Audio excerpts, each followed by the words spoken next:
ಪುರಾಣ ಪ್ರಸಿದ್ಧ ಗೋಕರ್ಣದ ಶ್ರೀ ಮಹಾಬಲೇಶ್ವರ ದೇವಾಲಯದ ಗರ್ಭಗುಡಿಗೆ ಮಳೆಗಾಲದಲ್ಲಿ ಕೊಳಚೆ ನೀರು ನುಗ್ಗುತ್ತಿರುವ ಸಮಸ್ಯೆಗೆ ಶಾಶ್ವತ ಪರಿಹಾರ ಕಲ್ಪಿಸುವಂತೆ ಮಾಜಿ ಸಚಿವ ಮತ್ತು ಭಟ್ಕಳ ಶಾಸಕ ಮಂಕಾಳು ವೈದ್ಯ ಅವರು ಮಾಡಿರುವ ಮನವಿಗೆ ಸಿಎಂ ಡಿಕೆ ಶಿವಕುಮಾರ್ ಅವರು ಸಕಾರಾತ್ಮಕವಾಗಿ ಸ್ಪಂದಿಸಿ ಭರವಸೆ ನೀಡಿದ್ದಾರೆ.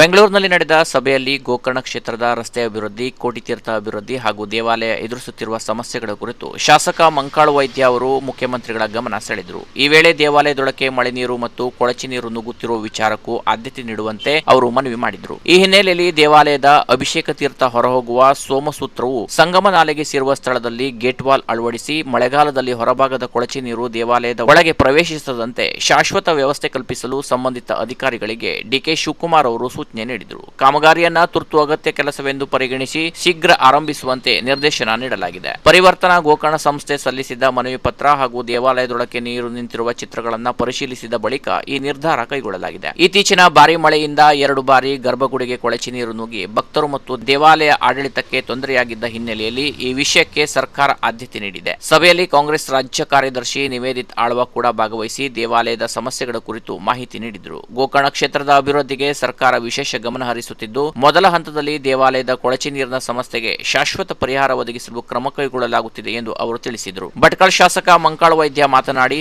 ಮುಖ್ಯಮಂತ್ರಿಗಳ ನಿರ್ದೇಶನದಂತೆ ಸಂಬಂಧಿತ ಅಧಿಕಾರಿಗಳು ತಕ್ಷಣ ಕಾರ್ಯಪ್ರವೃತ್ತರಾಗಲಿದ್ದು, ಗೋಕರ್ಣ ಕ್ಷೇತ್ರದ ಸಮಗ್ರ ಅಭಿವೃದ್ಧಿಗೆ ಮುಂದಿನ ದಿನಗಳಲ್ಲಿ ಇನ್ನಷ್ಟು ಅಭಿವೃದ್ಧಿ ಯೋಜನೆಗಳನ್ನು ರೂಪಿಸಿ ಜಾರಿಗೊಳಿಸಲಾಗುವುದು ಎಂದು ವಿಶ್ವಾಸ ವ್ಯಕ್ತಪಡಿಸಿದರು. Canara plus news, Gokarna.